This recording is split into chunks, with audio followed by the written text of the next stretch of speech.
We're here today for something called an arancini. Yes. Arancini is a rice ball, and it's basically rice with ragu inside. Ragu is slow-cooked ground beef. And all of this is mashed together into a giant ball and then fried. Yeah. To make this righteous rice ball, we start with rice. Oil and onion come together in a pan, followed by tomato paste, creating a vibrant base for the rice. A secret seasoning adds flavor as we stir continuously until the rice is cooked. Arancini sounds like home to Italians, but it's still a stranger to most New Yorkers. Why do you think the arancini isn't more popular? Probably the labor. It's a lot of work. But making a pizza seems like a lot of work too. I mean, you have to really have some skill with the dough, you have to know how to spin it. But a pizza, you put it in the oven, the other guy takes it out. This is a more complicated process. You gotta constantly stir it, you gotta mix it, you gotta stay in there. You can't just walk away from it. Once cooked, the rice is blended with green peas and cheese.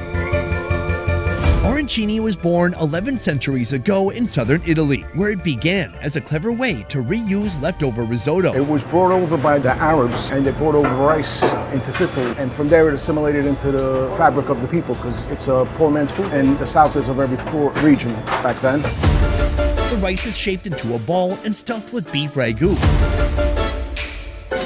The ball is then coated in breadcrumbs and dropped into a pool of boiling oil. All that's left to do is wait for it to turn golden brown.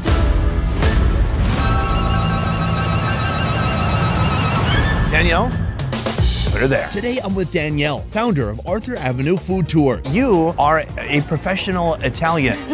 Yes, I am. For a living, you just be Italian and tell people about Italian stuff. I do. Born in America with Italian roots, she uses her tours to highlight authentic local flavors and broaden people's perception of Italian-American cuisine. I want to see today, if I spend more money on Italian food, does that mean better Italian food? And right now we're starting with the most affordable dish of the day. This is intimidating. It's big, it's heavy, it's greasy. I'm not going to even get to the ragu in my first bite.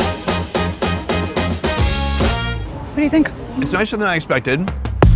I expected it to be very heavy, and it is. It is. Do you think I was going to say the opposite? No, it's very heavy. It's a giant, heavy carb bomb. There's some cheese within the rice even. The little peas inside offer a difference in texture. I can feel like...